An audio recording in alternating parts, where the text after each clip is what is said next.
I think it was really helpful to me to begin this trip with Sakura season. I also think it really set the tone for a year of travel. Historically, I've been somebody who has a very hard time being present. I have always been a future-oriented person. And when confronted with this very iconic, very obvious symbol of brevity, I think it really made me appreciate, and it grounded me in the fact that everything that I would be experiencing this year would be for that moment only. Like, every moment I was in, that was all I got. It's really, really hard for me to extract myself from that mindset of like, okay, what's coming next? What do I need to plan for next? How do I get from point A to point B?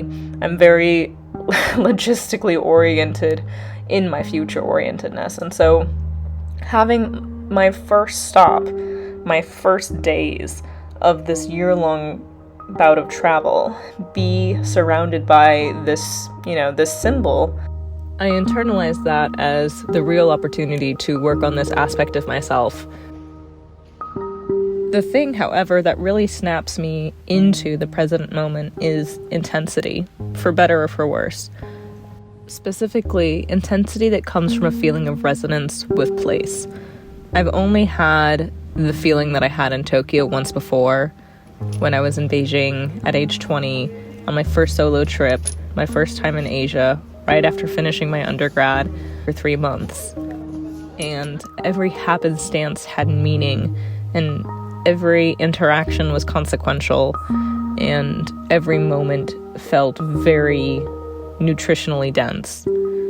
That's what being present means to me. That's what intensity means to me, and that's what intimacy means to me.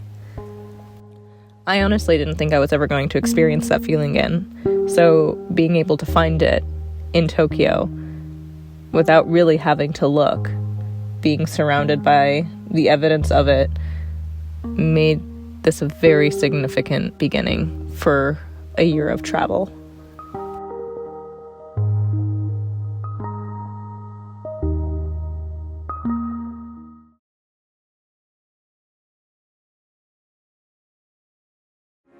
I really took to the experience of visiting temples and shrines while I was in Tokyo. I found them not only impressive in their enormity sometimes, in their grandeur from a scale perspective, but also from a longevity perspective. As an American, there's a very abbreviated cultural memory in comparison to a lot of the rest of the world.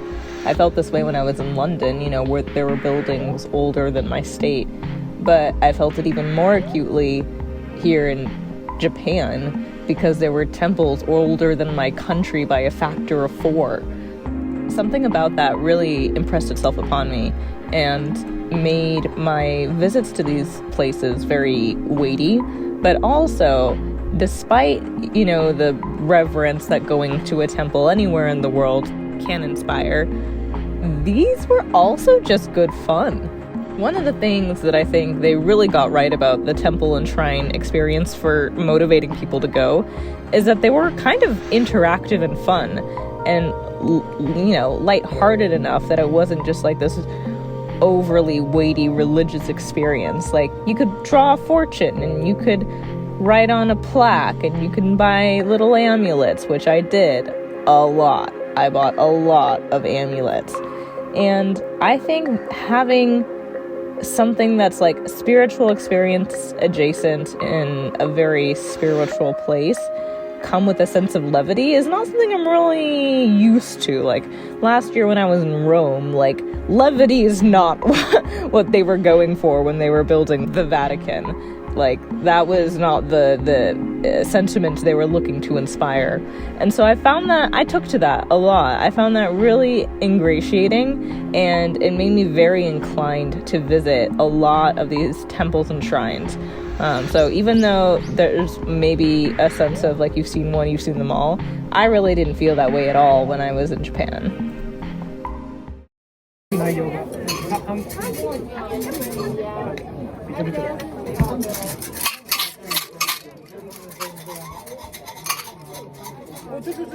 Stop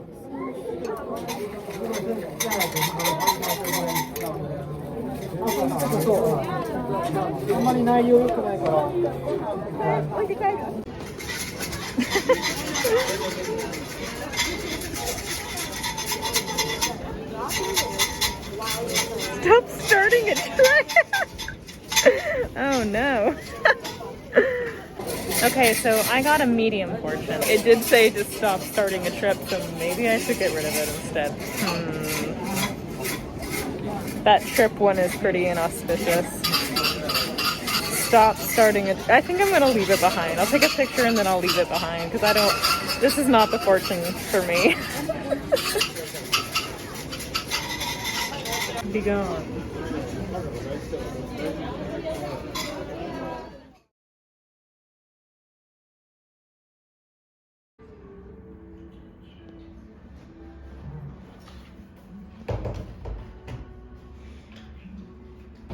Okay, so I just signed the contracts and got the instructions for my co-working space, and that was actually very seamless, so I was really glad for that. That was imperative. That was a very necessary part of figuring out my time here in Japan, is figuring out how to work here, make sure I keep my job. But yeah, so that worked out well. The price was totally affordable. The place looked nice, nothing overly fancy, but still very, very nice to work in. So yeah, cool, we're set. Okay, that was like my last logistical hurdle to getting set up here. And I got instructions for how to access it 24/7 since I will be working from 6 p.m. to 2 a.m. So yeah, I just need to make sure I can access the building at night because otherwise we're in trouble. But yes, oh my god, I'm really relieved that worked out. I signed a contract in Japanese and everything. It was like, I feel so official. Oh my god. Alright, I'm gonna go enjoy the rest of my day because it's supposed to be like the last sunny day for a while. It's supposed to start raining again tomorrow and it'll be raining for the next several days. Yeah, feeling good, feeling relieved and glad that is squared away because now I can just enjoy my time until it's time to start working again next Monday. Excellent, excellent. My daily routine looks something like this. I would wake up around 11 and have about 4 hours to explore the city, choose an activity and go do something fun and interesting for the day. And then I'd come back to book in bed and gather my stuff to begin my workday. Around 5 p.m., I would strike out and leave Kabukicho to get to my co-working space on time to begin my job at 6 p.m.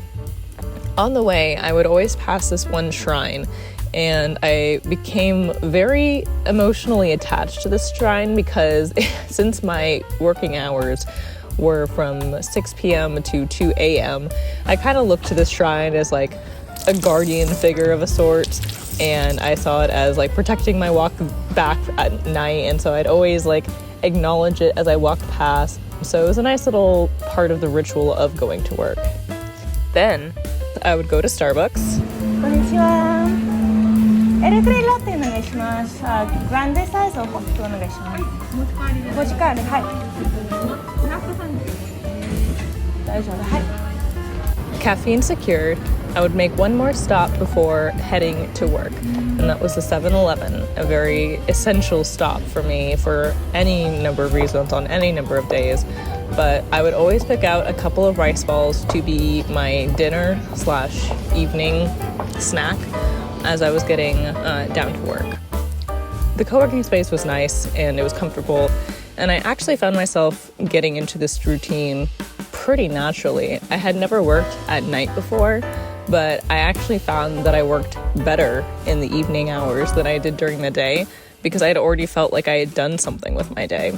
And so it was easy for me to focus and, have my easy routine at night and know that there was nothing that I was trying to prepare for afterward. And I got work done very efficiently that way. Then it would be 2 a.m. and it was time for me to head back to Kabukicho. But even though it was the dead of night, it was lit up like Las Vegas.